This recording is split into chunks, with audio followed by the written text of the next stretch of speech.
Innanzitutto benvenuti a tutti. Prima di cominciare vogliamo invitare gli ascoltatori a iscriversi al canale e attivare la campanella per migliorare la fruizione di tutti i contenuti. Detto questo, siamo arrivati finalmente alla terza puntata relativa alla scena sonora, che più che altro si concentra sui consigli pratici che possiamo dare agli ascoltatori per migliorare questo aspetto. E ce ne vuoi parlare? Da dove vuoi cominciare? Allora, innanzitutto comincerei chiarendo un punto molto importante nel quale abbiamo già accennato nella prima e nella seconda puntata, ovvero cosa intendiamo, cosa intendo con ricostruzione dell'immagine 3D all'interno di un ambiente d'ascolto, perché è importante capire questo aspetto, essere concordi su cosa stiamo dicendo. Il mio approccio è quello di cercare di ricostruire all'interno della nostra catena d'ascolto e del nostro ambiente quella sensazione di intimità, di immersione e di presenza quasi fisica nell'ambiente dove è stata fatta la registrazione originale. Non stiamo quindi parlando di tecniche o di artifici o di espedienti che alle volte vengono messi in atto per cercare di riempire un ambiente con del suono che dia la sensazione di un suono molto grande che ci avvolge, che riempie tutta la stanza, ma che purtroppo tende a essere del tutto scorrelato e incoerente rispetto a quella che era la registrazione originale. Una metodologia abbastanza semplice per rendersi conto della differenza che esiste fra i due approcci è questa. Nell'approccio che personalmente amo e che suggerisco e del quale stiamo parlando in queste puntate, quando il setup è correttamente eseguito, si potrà notare come ogni singola traccia, ogni singolo brano ci trasporti in un locale, in una situazione di percezione dell'ologramma 3D, alle volte totalmente diverso. Non è infrequente, ad esempio, che all'interno di un unico album ci siano delle tracce che suonino sotto questo aspetto anche in modo consistentemente diverso. Questo può essere dovuto, ad esempio, per la musica pop o anche per la musica jazz, magari al fatto che i brani sono stati registrati in locali diversi oppure sono stati acquisiti con delle metodologie diverse, poi riuniti tutti in un unico album. Più difficile che capiti con la musica classica. Fatto chiaro, il punto che stiamo parlando di una sensazione di grande intimità e di coinvolgimento nell'ambiente di origine, possiamo fare un parallelo, già fatto nelle puntate precedenti, con la percezione visiva delle immagini in 3D che sono nascoste nelle immagini chiamate stereogrammi. Insisto particolarmente sotto questo aspetto perché c'è un parallelo molto forte fra le due situazioni. Così come nell'immagine in 2D di uno stereogramma, applicando una tecnica corretta di visualizzazione e di mettere gli occhi e il campo visivo in una ben precisa modalità, in quella situazione emerge un'immagine in 3D che era totalmente sconosciuta, guardando solamente l'immagine in 2D, e quell'immagine assume un connotato di immediata rilevanza, non c'è dubbio, l'ho vista o non l'ho vista, è immediatamente percepibile. E un altro aspetto sul quale potremo ritornare dopo è che questa immagine è caratterizzata da una propria luminosità. È un effetto molto strano perché sembrerebbe impossibile partendo da un'immagine in 2D, magari stampata su un foglio di carta, che a un certo punto l'immagine in 3D contenuta all'interno acquisisca una sua luminosità propria, come se fosse dotata di una sua sorgente luminosa. Una cosa simile accade nell'immagine 3D acustica. Quando il setup è corretto e siamo immersi in questo campo sonoro, è come se le singole sorgenti acquisissero, oltre a una rilevanza sonora, anche una rilevanza a livello di immagine visiva. Si stagliano rispetto al nero di fondo che può essere l'acustica del locale. Quindi invito ancora a provare a fare esperienze di questo perché può essere molto utile come guida nel discorso di messa a punto del setup nel proprio ambiente. Una volta fatta l'esperienza di vedere l'immagine, dobbiamo cercare di ottenere lo stesso fenomeno, lo stesso effetto a livello acustico attraverso la nostra catena d'ascolto. In quest'ottica può essere estremamente utile e altamente consigliato ascoltare e fare tutti i lavori di setup di cui parleremo in seguito con pochissima illuminazione o nel buio assoluto. In questo modo i sensi vengono in qualche modo attenuati e ci si focalizza maggiormente sulle percezioni sonore. Un altro aspetto importante, per il quale personalmente insisto sul fare un'esperienza attraverso gli stereogrammi, è che purtroppo, facendo una statistica delle occasioni in cui ho potuto ascoltare i vari impianti a casa di amici, di persone, nelle situazioni più disparate, devo dire che la probabilità che un impianto X abbia la possibilità di rendere all'ascoltatore ciò di cui stiamo parlando nel corso di queste puntate tende praticamente allo zero. Ovvero, anche se può essere in qualche modo poco piacevole ammetterlo o partire da questo presupposto, è consigliato partire dal presupposto che quello che abbiamo ascoltato fino adesso nel nostro ambiente, sotto questo aspetto, è molto lontano dalle potenzialità che possiamo raggiungere. Se non abbiamo in mente questa cosa qui, possiamo cadere facilmente nel tranello di accontentarci di una situazione che in realtà non è né carne né pesce, si colloca a metà ma non ha ancora espresso le potenzialità profonde. È un po' come, tornando nel discorso degli stereogrammi, accontentarsi di vedere l'immagine quando si è intuito che non è più un'immagine solamente in 2D, ma non abbiamo ancora capito esattamente qual è l'immagine nascosta. Se il percorso intende essere fatto, è meglio farlo compiutamente. Al lato pratico, i parametri su cui possiamo agire li possiamo enumerare in questi termini. Il primo parametro è quello relativo alla qualità della registrazione. Poi c'è il discorso relativo alla sorgente utilizzata, le amplificazioni, i diffusori, i cavi, gli accessori, il setup della catena d'ascolto, le caratteristiche geometriche del nostro ambiente, le caratteristiche acustiche e l'eventuale trattamento acustico dell'ambiente e il posizionamento relativo all'interno dell'ambiente del triangolo d'ascolto, quindi il posizionamento dei diffusori e del punto d'ascolto. Questi sono i parametri sui quali in qualche modo possiamo intervenire. Partendo dalla qualità della registrazione, ecco, qui possiamo dire facilmente che il nostro margine di manovra è assai scarso se non nullo. Al lato pratico l'unica cosa che possiamo eventualmente scegliere a pari brano musicale è se sono disponibili diversi formati.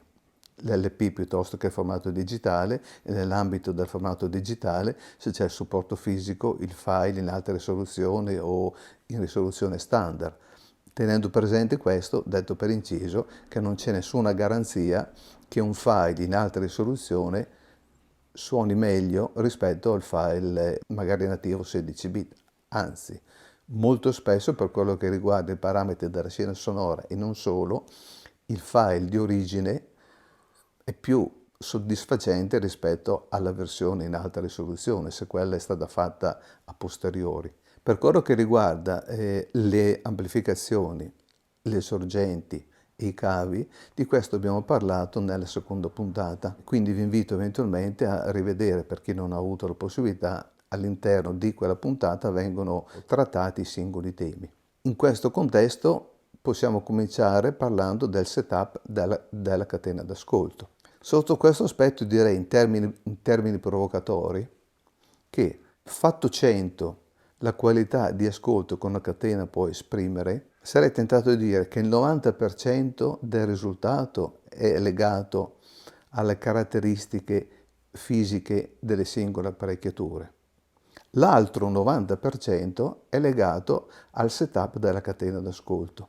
Questo in termini provocatori per dire che quando le apparecchiature sono di alta qualità, il setup ha la stessa importanza quasi, se non superiore, delle singole apparecchiature.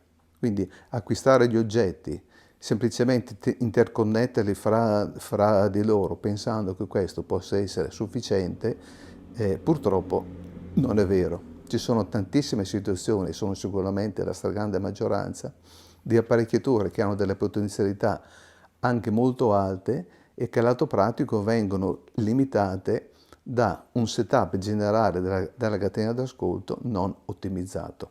Per quello che riguarda i parametri della scena sonora, uno degli aspetti più importanti del setup è quello relativo alla determinazione della corretta fase elettrica. Partiamo da un esempio semplice, mettiamo che nella nostra catena d'ascolto ci sia semplicemente un lettore CD, un amplificatore integrato e una coppia di diffusori. Abbiamo in questo caso due cavi di alimentazione. Avendo due cavi di alimentazione li possiamo inserire nell'alimentazione 220 con 4 permutazioni possibili. All'interno di queste 4 permutazioni possibili ne esiste una che suona decisamente meglio rispetto alle altre. Alle volte la differenza che esiste fra le 4 permutazioni è così grande che è quasi impossibile immaginare che possa essere così influente questo aspetto. Ma al lato pratico questo è un aspetto da non tenere, cioè deve essere tenuto in grande considerazione. Non possiamo prescindere da questo aspetto. Vorrei citare un piccolo aneddoto. Siamo alla fine degli anni 80, inizio anni 90, nel periodo in cui lavoravo a Milano in un laboratorio dove facevamo le misure per la rivista Alta Fedeltà. Faccio la premessa che in virtù anche del suo lavoro il titolare del laboratorio si poteva assolutamente inquadrare in quello che oggi viene chiamato il misuratore, cioè la persona che dà importanza esclusivamente alle misure. Un giorno arriva in laboratorio un lettore CD che era stato modificato da un personaggio che in quegli anni era abbastanza conosciuto e famoso, il quale aveva la pretesa di migliorare in modo consistente le caratteristiche sonore di questo lettore CD. Al lato pratico le misure erano praticamente indistinguibili rispetto alla versione standard, ecco. Io ero presente il giorno che è venuto direttamente questo personaggio a parlare col titolare del laboratorio, il quale aveva scritto una prova e nella prova diceva che l'apparecchio non aveva nessuna caratteristica sonora particolare, anzi si trattava quasi di una rapina, di un furto, di cose che non avevano senso, ecco. Ma è stato interessante quando il personaggio che aveva fatto queste modifiche aveva formulato l'ipotesi che quando aveva collegato il lettore CD non aveva cercato il verso corretto della spina. Ecco, vi assicuro che se foste state presenti e aveste visto l'espressione facciale di questo titolare di laboratorio che aveva fede cieca nella tecnica, sarebbe stato molto interessante con l'esperienza. Devo dire, ecco, per onestà intellettuale, che anch'io all'epoca ero più orientato verso il parere del mio titolare. Poi col tempo ho dovuto ammettere, perché l'evidenza pratica era assolutamente in disaccordo rispetto alla teoria, che il verso della presa di alimentazione è molto importante. Purtroppo ci sono molti mercati dove, per come è strutturata la connessione di rete, non esiste la possibilità di girare il verso della spina perché sono polarizzate. Lì diventa molto più complicato. In Italia e in Europa con le prese Sciuco questo è sicuramente più facile. In Italia, fra l'altro, abbiamo la fortuna di avere una persona che è un grandissimo esperto su questi temi. Faccio riferimento all'amico Fabrizio Baretta, il quale già parecchi anni fa, per certi versi inascoltato, ha cominciato a parlare e proporre queste cose. Tornando a come possiamo in pratica agire sotto questo aspetto, se abbiamo, come ho detto all'inizio, una catena molto semplice con solo due elementi, abbiamo le 4 permutazioni. Quindi sarebbe utile scegliere un brano con una realizzazione acustica ben fatta. Ad esempio, storicamente noi utilizziamo il brano con Mina e De André nella canzone di Marinella. Non è una realizzazione perfetta, ma può benissimo adattarsi a questa situazione. All'interno di questo brano, specialmente all'inizio, nei primi secondi, c'è il pianoforte che suona sulla destra dell'ascoltatore. Dopo qualche secondo Mina comincia a cantare e canta in mezzo. Allora, che cosa succede?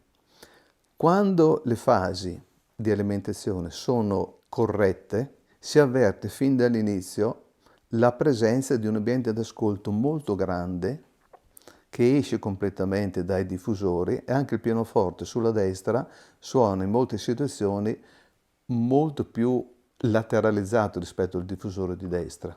Al contrario, Mina, quando comincia a cantare, è perfettamente focalizzata un po' in alto e possiamo immaginare la bocca come un punto preciso di emissione.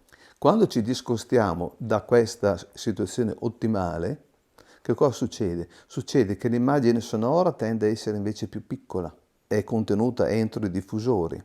Non si ha la percezione di un ambiente d'ascolto molto ampio e soprattutto non si ha la sensazione di essere trasportati nell'ambiente. Per contro, quando poi Mina comincia a cantare, invece di essere un punto di focalizzazione preciso, rimane un punto molto grande dal quale non si riesce a darle una collocazione spaziale corretta. In certe situazioni poi succede anche che dal punto di vista timbrico e della percezione è come se ci fosse un disagio di fondo che rende l'ascolto innaturale e dopo qualche minuto di ascolto è come se il sistema percettivo per difendersi volesse abbassare il volume o cambiare traccia.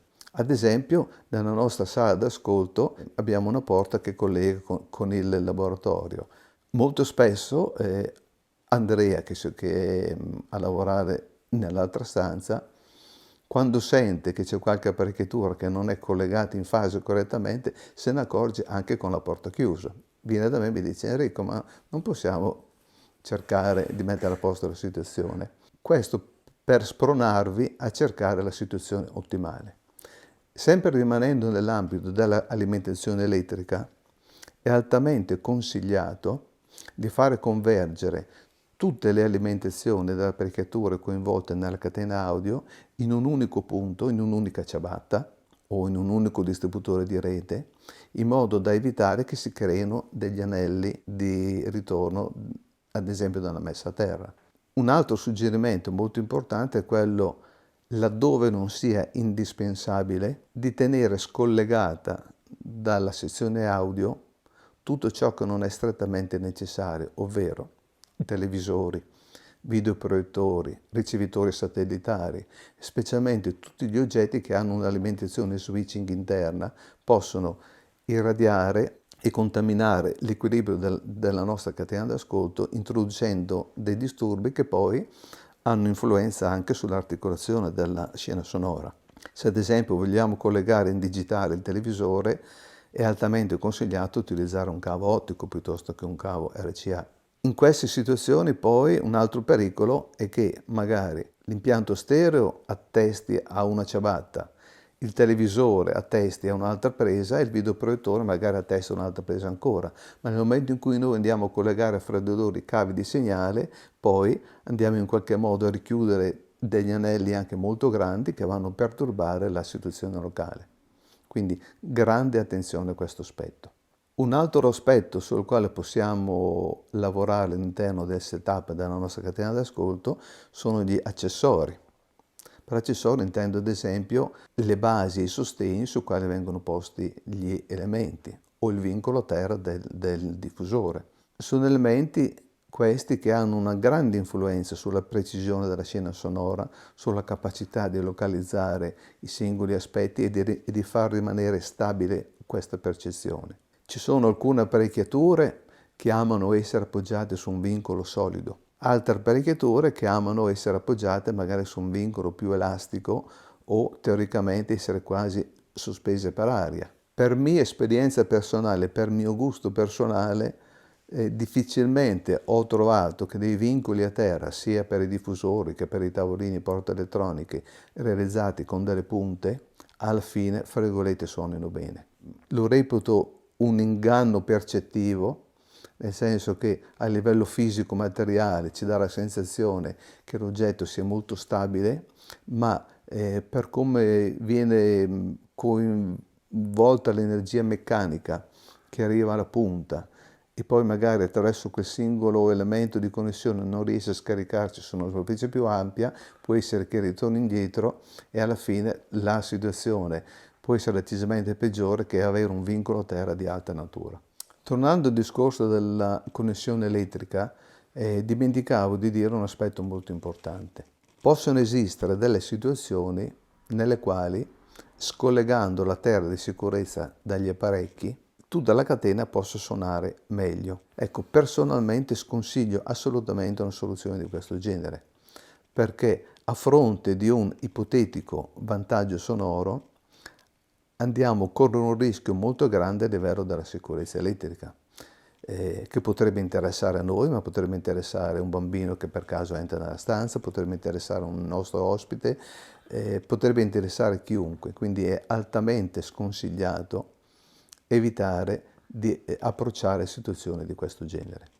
Se mai dovessimo scoprire che la catena d'ascolto suona meglio scollegando da terra uno o tutti gli apparecchi, ci sarebbe da chiedersi il perché, trovare la risposta e risolvere i problemi in un altro modo. Venendo invece all'ambiente, possiamo cominciare dalle caratteristiche geometriche. Convenzionalmente, o nella stragrande maggioranza dei casi, l'ambiente d'ascolto è di forma rettangolare. Se non esistono vincoli particolari in un ambiente di forma rettangolare, abbiamo teoricamente 8 posizioni possibili di ascolto. Le 8 posizioni derivano da mettere l'impianto su ognuno dei 4 lati e considerare anche eventualmente i 4 angoli. Molto spesso però che cosa succede? Che per la presenza di porte, finestre, di vincoli architettonici o di vincoli di fruibilità dell'ambiente, il numero delle situazioni possibili si riduce anche in modo drastico.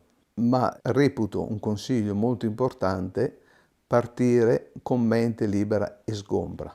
Ovvero un conto è percepire un ambiente dal punto di vista visivo e dire starebbe bene l'impianto messo in una certa posizione. Un conto è che poi in quella posizione l'impianto effettivamente esprime il meglio delle sue potenzialità. Le caratteristiche geometriche dell'ambiente sono molto importanti e su quelle è praticamente impossibile lavorare. Non possiamo immaginare di correggere l'effetto delle caratteristiche geometriche attraverso il trattamento acustico. Si può fare qualcosa, ma sarebbe meglio cercare di mettersi nella situazione migliore. Convenzionalmente l'impianto viene ascoltato sul lato lungo, ovvero i diffusori sono messi sulla parete più corta e il punto d'ascolto magari si trova al centro della stanza. Immaginiamo una stanza di 5 metri per 7, spontaneamente viene da mettere l'impianto di diffusori paralleli alla parete da 5 metri e il punto d'ascolto che si potrà collocare circa metà delle dimensioni, della lunghezza dell'ambiente. Esiste anche la possibilità teorica però di girare di 90 gradi il posizionamento, quindi mettere i diffusori paralleli alla parete più lunga e ascoltare verso la distanza più corta. All'atto pratico, in media statistica, questa seconda situazione risulta essere migliore rispetto alla prima. Migliore essenzialmente per 2 aspetti. Innanzitutto, la scena sonora ha più larghezza sulla quale espandersi. Si perde forse qualcosina in profondità, ma non è detto, ma si acquisisce la sensazione di essere in un ambiente virtuale molto più grande e molto più naturale, anche perché gli ambienti tipicamente dove vengono effettuate le registrazioni sono molto più grandi del nostro ambiente domestico, per cui avere la sensazione di questa larghezza molto ampia è un grande vantaggio. L'altro aspetto è il fatto che ascoltando sul lato più corto la percezione della gamma bassa e medio-bassa diventa più affine a ciò che può essere considerato una situazione ottimale. Ascoltato nella parte più lunga, il punto d'ascolto, se si vuole ottenere un corretto triangolo d'ascolto, risulta essere in un punto del locale dove c'è il basso molto di velocità ma poco di pressione. Per cui un aspetto immediatamente percepibile è la sensazione di avere poco basso. Da lì poi la ricerca all'amplificatore che irrighi corrente, al cavo che metta a posto la situazione, eccetera, eccetera, eccetera. Ma in realtà è un vincolo fisico. Basterebbe spostare il punto d'ascolto verso la parete posteriore e la gamma bassa si riequilibria. Ma facendo così avremo un triangolo d'ascolto che è troppo isoscele e troppo stretto, per cui non avremo mai una sensazione di immersività nel campo sonoro. Girato l'ambiente di 90 gradi, la probabilità che la gamma bassa e medio-bassa risulti molto più appagante e alle volte priva di fastidiosi elementi di risonanza è maggiore. Quindi vi invito, qualora aveste la possibilità, di sperimentare entrambe le situazioni. Bene, per oggi ci fermiamo e proseguiremo il discorso in una seconda parte, vista la notevole quantità di informazioni che stiamo condividendo. E intanto vi invito nuovamente a iscrivervi al canale e ad attivare la campanella per fruire meglio dei prossimi contenuti. E grazie mille. Grazie a voi.